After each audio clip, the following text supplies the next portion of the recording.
travers les époques, les téléphones ont radicalement changé notre façon de communiquer, de travailler et de nous divertir. Nous sommes passés de gros téléphones filaires à des appareils portables, puis à des smartphones incroyablement compacts et puissants. Mais la véritable révolution a commencé en 2007 lorsqu'Apple a dévoilé l'iPhone, marquant l'arrivée de l'ère du smartphone telle que nous la connaissons aujourd'hui. Des appareils sous Android ont rapidement suivi, offrant une alternative abordable et tout aussi performante. Ces appareils équipés d'écrans tactiles et d'une multitude d'applications ont transformé notre rapport à la technologie. Ils ont rendu l'information, le divertissement et les services plus accessibles que jamais. Mais avec ces avancées sont venus de nouveaux défis. Comment maîtriser cette technologie pour qu'elle travaille pour nous plutôt que contre nous? Salut les geeks, dans cette vidéo je vais vous montrer comment utiliser votre smartphone comme un pro à travers quelques étapes faciles. Ces astuces sont un retour sur expérience sur comment j'utilise mon téléphone dans mon quotidien depuis un certain temps. Alors si vous êtes prêt à libérer le plein potentiel de votre smartphone, alors allons-y.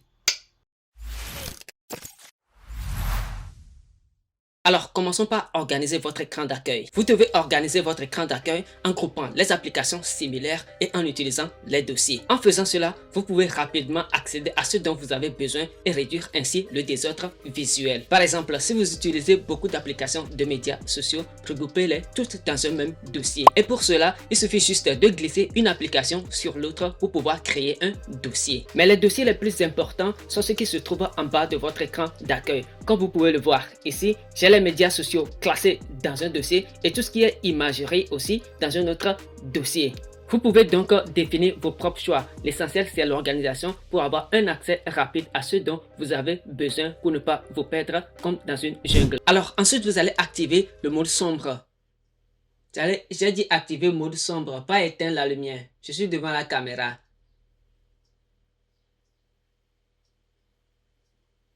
Désolé.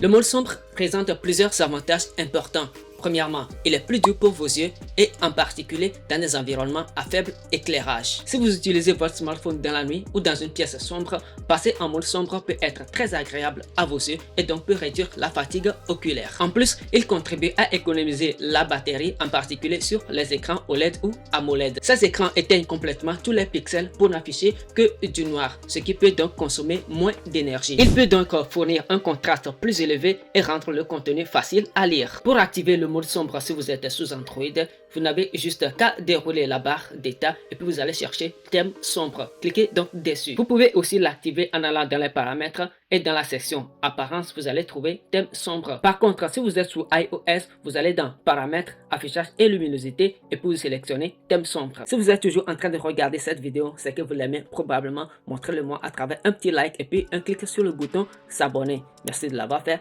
On continue et cette fois-ci, nous allons activer le mode ne pas déranger. Le mode ne pas déranger est une fonctionnalité très utile sur les smartphones. Comme son nom l'indique, lorsque ce mode est activé, votre appareil empêche les appels, les alertes et les notifications de vous déranger. Cependant, vous pouvez configurer des exceptions comme la possibilité de permettre les appels de certaines personnes ou bien de certaines applications. L'importance du mode sombre réside dans sa capacité à vous aider à gérer vos distractions numériques. Dans notre monde hyper connecté, nous recevons constamment de notifications qui peuvent interrompre nos activités, que ce soit le travail, l'étude, le sommeil ou simplement un moment de détente. Le mode ne pas déranger vous permet de contrôler ces interruptions et de décider quand vous voulez être alerté. En outre, il peut être programmé pour s'activer et se désactiver à des moments précis. Par exemple, vous pouvez le configurer pour qu'il s'active automatiquement pendant vos heures de sommeil ou pendant une réunion. Cela peut vous aider à optimiser l'utilisation de votre smartphone en vous assurant que vous n'êtes pas dérangé inutilement, tout en restant accessible pour les notifications et les appels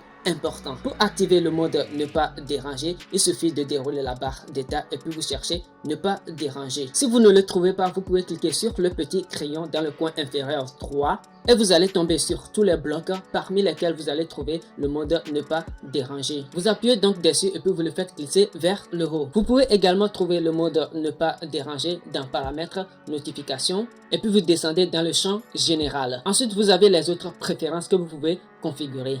Par exemple, pour les personnes qui peuvent vous appeler, vous allez dans appel et puis vous avez vos contacts favoris, vos contacts, tout le monde et personne. Vous n'avez juste qu'à sélectionner l'une de ces options. Ensuite, vous pouvez venir autoriser les appels répétés. C'est-à-dire que si la même personne appelle 2 fois en moins de 15 minutes, ça veut dire que c'est peut-être urgent ou important. Sur iPhone, vous allez dans Paramètres, ne pas déranger et puis vous réglez vos préférences. Afin de rendre votre smartphone plus pratique, vous allez utiliser votre assistant vocal. L'assistant vocal est une fonctionnalité incroyablement pratique sur les smartphones. Que vous utilisez Siri sur iPhone, Google Assistant sur les appareils Android ou Alexa sur un appareil Amazon, ces assistants peuvent améliorer grandement votre expérience utilisateur et votre productivité. Voici 5 façons dont un assistant vocal peut vous être utile. La première, la recherche rapide. Au lieu de taper votre recherche sur Google, il suffit de demander votre assistant vocal. Cela peut vous être très utile lorsque vous avez besoin d'une information très importante pendant que vous faites autre chose. La deuxième, c'est la navigation. Vous pouvez demander à votre assistant vocal de vous donner des directions. C'est plus sûr et efficace que d'essayer le navigateur de votre téléphone en conduisant. Troisième utilité, les appels et les alarmes. Au lieu de naviguer à travers les menus pour obtenir un rappel ou une alarme, vous pouvez simplement demander à votre assistant vocal de le faire. Ensuite, vous avez les messages et les appels.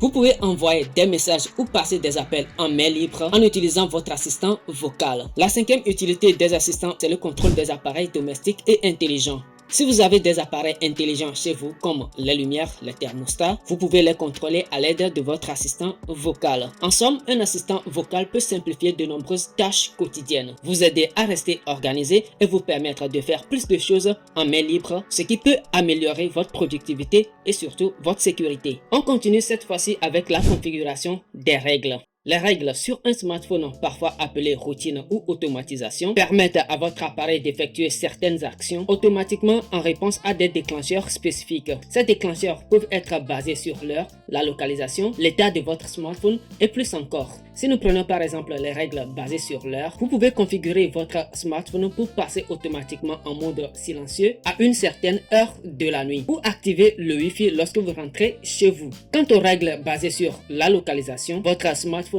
peut automatiquement envoyer un SMS à une personne lorsque vous quittez un endroit précis. Il y a une application que j'utilise très souvent qui le fait de manière plus poussée que la configuration native des téléphones. Il s'agit de IFTTT. Mais avec la configuration native d'Android, pour configurer une règle, vous allez dans les paramètres de votre smartphone, vous allez dans Système puis dans Règles. Vous cliquez ensuite sur Ajouter une règle et puis vous ajoutez un réseau Wi-Fi ou un 2 et ensuite vous définissez l'action à effectuer. Et enfin, ce qui peut être aussi très pratique, c'est l'utilisation des widgets. Les widgets vous fournissent des informations et des fonctionnalités de manière rapide et facile. Au lieu de devoir ouvrir une application pour consulter vos mails ou ouvrir votre agenda, vous pouvez tout simplement jeter un coup d'œil à l'écran de votre smartphone.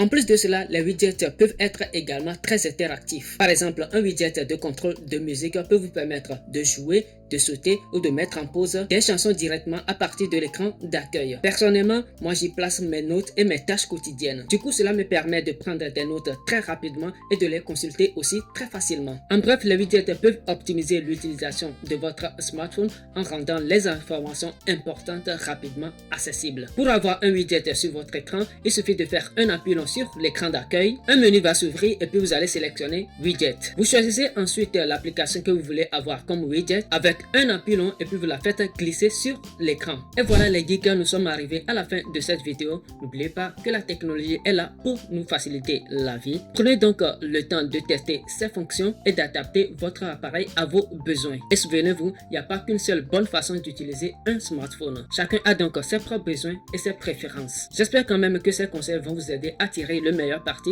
de votre smartphone. Si vous avez aimé cette vidéo, n'oubliez pas de laisser un gros pouce en l'air et de cliquer également sur le bouton s'abonner pour ne pas manquer mes prochaines publications. Allez, d'ici là, prenez soin de vous. C'était Aimé Goukré pour Cuisseur d'Afrique.